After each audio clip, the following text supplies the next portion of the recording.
What is going on, people inside that internet machine? Welcome to this episode. Today we are taking a look at PlayStation 4 games I think you should get before they're gone, part 2.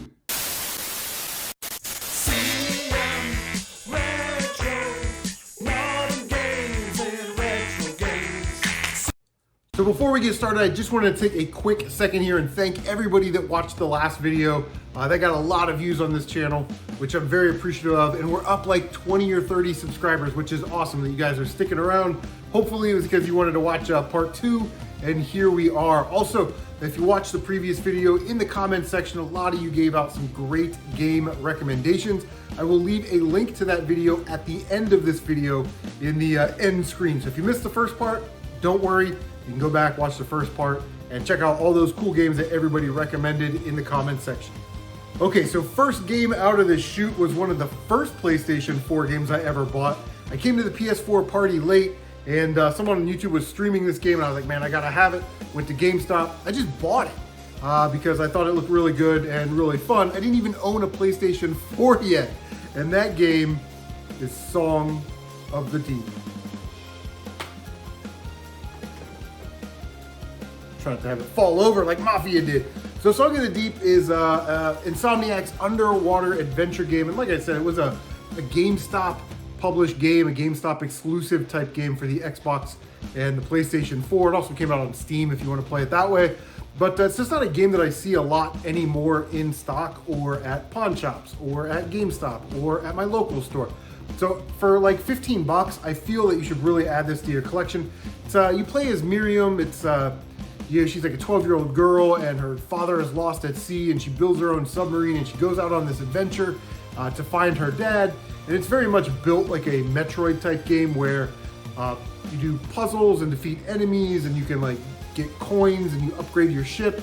And then by doing that, you can get items and you go to other areas, you know, that kind of stuff. Miriam can come out of the ship at times, and she'll do mirror puzzles where she's got to reflect light from, you know, one side to the other side to get it around obstacles to open up pathways or doors or chests or something.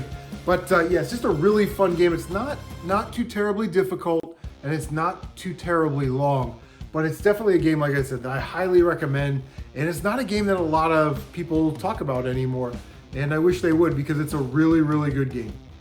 Now, coming in at number 2 is a game that it's weird to me because this is a powerhouse franchise. This is one of those legacy franchise games from the 6th generation, and it only got one game on the PlayStation 4, and it is Ratchet and Clank. I don't know how, this is one of the best games on PlayStation 4, so I don't know how people are missing that game. So Ratchet and Clank, if you can find it, is like a $10 game, and like I said, the legacy of Ratchet and Clank is what you're really kind of buying here. There were so many games on the PS2. There was like 10 games worldwide on the PS2, 9 games worldwide on the PS3 with a Ratchet and Clank collection. But on the PlayStation 4, there is only one Ratchet and Clank game. So I highly recommend going out and getting it. It's sort of a reimagining of the first one. There was a movie, and this is sort of like the video game for the movie that was based on the first one. There's some story there to that, but at its heart, Ratchet and Clank is sort of this 3D kind of open world-ish platform action game where you acquire abilities and you upgrade your weapons, and you know, you try and defeat Dr. Nefarious by going to these different planets and doing things, and then you kind of backtrack and do mini quests or side games, or because you got a certain upgrade, now you're able to go to a previous planet and get into an area that was locked, so you can grab more items or bolts and stuff like that. It's just a really fun time. It's very like smash crash type gameplay where you're just smashing into everything and blowing stuff up. But what makes Ratchet and Clank super awesome is definitely the weapons, right? You get your standard machine guns and grenade launchers and things like that, but in the Ratchet and Clank, the oddball weapons are definitely the best. And this game has, in my opinion, some of the best of those crazy weapons. The Sheepinator, where you shoot your enemies and they turn into sheep. The Groovatron bomb, where you throw a bomb and the blast radius, all the enemies just start dancing and you can pick them off one by one. The Pixelator, which is like a pixelating shotgun that turns your enemies into pixelated versions of themselves, and everybody's favorite Ratchet and Clank weapon is Mr. Zircon, who is a robot that has this little flying pod, and he comes out and he blows stuff up. Then he makes little wise ass comments like, Mr. Zircon wants to kill you. And it's just crazy town. And of course you upgrade your weapons by using them. You don't really buy upgrades or level up with all the other weapons. You have to use the weapon to level it up, which is genius to get people to play the game longer. There's also like skill tree paths and things like that you can use for your weapon. So if you want it to do more damage, or you want like a spread shot or something, it has that element to it, which is really cool. But when we're talking about great value on the PS4, this game is $10. I've live streamed it like 2 or 3 times, and we always have a great live stream when I throw this guy in. Ratchet and Clank on the PlayStation 4. Let me look at my notes, make sure I didn't miss anything major. Weapons, got it. Story's fun and lighthearted, got it. Yeah, it's a complete platformer. That's what I put. Boom! Ratchet and Clank on the PlayStation 4. So coming in at number 3 today is another racing game. When I was looking through the box of PlayStation 4 games, I was like, yep, this game is definitely in, and it is Need for Speed Rivals. What an awesome game. Stay up there.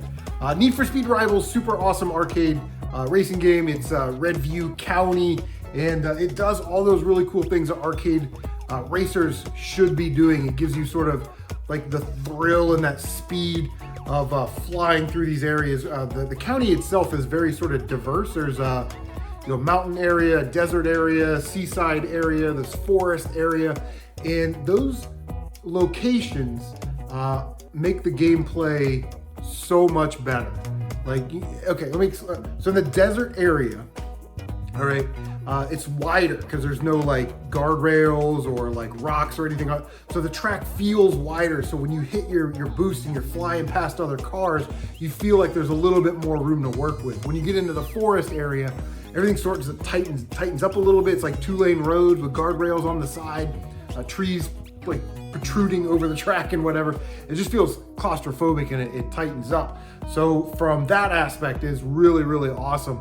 Now, Rivals is built with the idea that you can play as the police and you can chase down the illegal street racers, or you can play as the street racers and try and evade the cops and get into your little street races.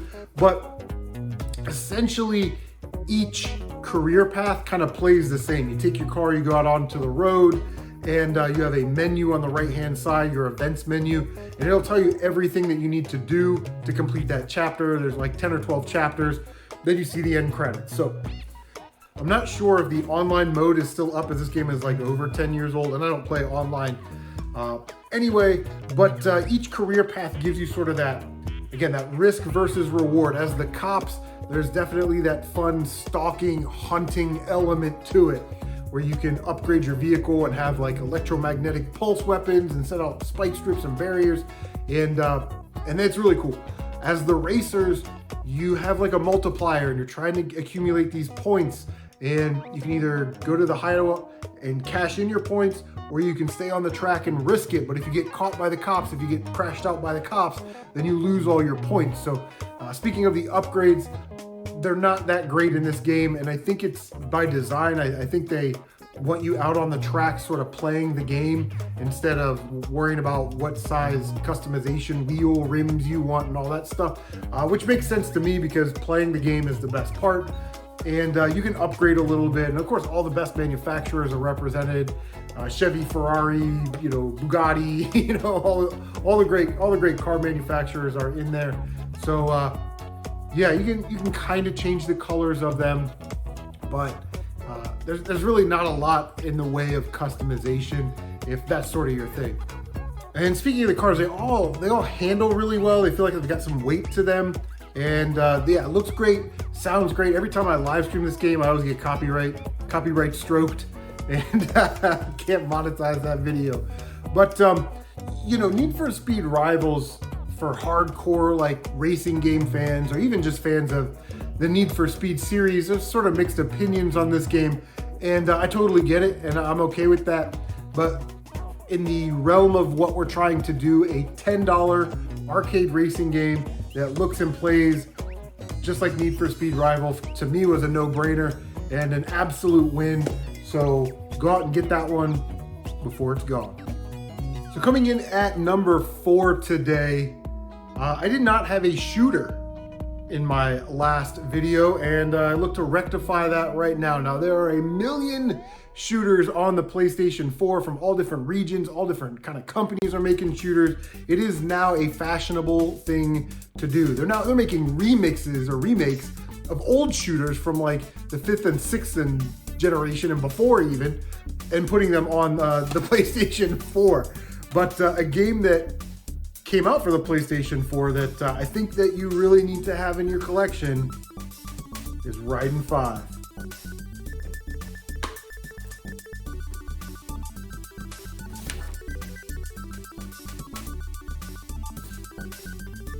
So the Ryden series is a very long running shooter franchise that is a lot of games, goes through a lot of consoles, Super Nintendo, you know, what else is it on? PlayStation 2, Xbox 360, right? Just a lot of consoles and a lot of games in this series. But Ryden 5 at the $20 price point, and you do get a CD soundtrack, which I'm never gonna pop that in and listen to the CD soundtrack of Ryden 5, but it's a nice touch, you know what I mean? Like, thank you for thinking of the gamers, you know? It's an incredible soundtrack, don't get me wrong, but Ryden is a arcade style bullet hell shooter where you have a couple different ships to pick from. You have a couple different loadouts in the Ryden world. Red is the spread shot, blue is the single shot laser, and purple is kind of that lasery whip that homes in on enemies. It's not as powerful, but you can hit enemies from anywhere on the screen. So they all have pros and cons, and you can power those weapons up by collecting similar colored gems, or you could say get rid of the spread shot, grab a laser by collecting a blue gem. Savvy. So Ryden is just an awesome, incredible game. And one of the reasons that I picked this game, a lot of shooters are expensive, a lot of shooters are hard to find, but in this one you get unlimited continues, and it's not one-hit death. You have a shield to sort of protect you, which makes the novice or intermediate shooter player appreciate, because they can finish the game. You can always go back and practice your high score or practice your 1cc run or your no death run and get better at the game. But if you never, ever, ever are able to see the end screen, Gradius 3, I'm looking at you, it's just not fun to play, and it's not accessible to everyone. So Ryden 5 definitely has that factor, and it's also co-op, so you can also play it with a friend. Now, before I say I recommend that game, go get it, there are a couple things in this game that are kind of annoying. The first thing is, as you're looking at the screen, on the right-hand side of the screen, there's like this narrator and this like commander person, and they're always trying to like cut into the action and tell you something about the story. And it's like, I don't care, I just want to blow stuff up real good, you know? So it's like, I wish there was a way, and there might be a way, but I wish there was a way to kind of get rid of that. It might be something in the options menu or something, but the second thing is they added what's called a cheer feature. So if you're playing online, and say you're playing online at home, right there, you, and then I'm playing online, I can send you a little cheer, and it'll pop up on the screen, and it'll give you a little boost in your sub weapon, and it's like, it doesn't need to do that because your sub weapon automatically fills up over time. Anyways, so thank you for cheering me. And then at the end of your game, you get to see all the people that cheered you. Again, a little lame, but they tried, you know what I'm saying? So can't fault them for trying. Ryden 5 at the $20 price point with a CD soundtrack. I think you need to have it in your collection. Even if you don't like shooters, like I said, you're gonna be able to finish it with the unlimited continues, and it's not one-hit death, so you have a fighting chance in that game. All right, so the last game that I want to talk about today, it's the most expensive game on the list. Coming in, you can still find this game, guys, for $30 brand new on eBay. I saw a couple copies a few days ago that were, between $24 and $35, and I definitely recommend it. I wouldn't recommend paying for the limited run version, but it is Shakedown, Shake and Bake, Shakedown Hawaii. Now this came out pretty much on every console. Mine is the non-limited run game, but you see that hole punch right there. So that was given to a developer or somebody that was involved in this game, and you know, they hole punch them and they give them away a contest or whatever. So you can't like just trade them in for cash, right? There's no UPC code. You can't like take it back to the store. So if somebody knows a little bit more about the production of this game, because I saw a lot of limited run copies that were getting in that $100 range, but there are still a couple of the non-limited run versions for like $30, and I like it brand new at anything $40 or less. But there is a lot going on in this game, as you can see from the gameplay. There is a top-down GTA style gameplay that, you know, the old GTA style, which is you know, crash and bash base, where you're just causing terror and doing all these things. There's sort of an empire building and a business buying aspect to the game. And of course, there's the Shakedown game elements where you have to shake down business owners. You go in there, they don't want to pay for protection. You got to tune them up a little bit, maybe break some things, and they get on board with the program. And then every day you accumulate money, which you use to, of course, build your empire. You play as the CEO, who is this aging guy who who doesn't know anything about technology. He's like a boomer. He had like a video rental store and he made a bunch of money. And his rival is like making fun of him and buying other stuff in the city. And you're trying to stop your rival from owning everything, is essentially what's going on. But again, you're looking at the gameplay. The majority of it is a 16-bit style, top-down, action adventure type game that resembles GTA.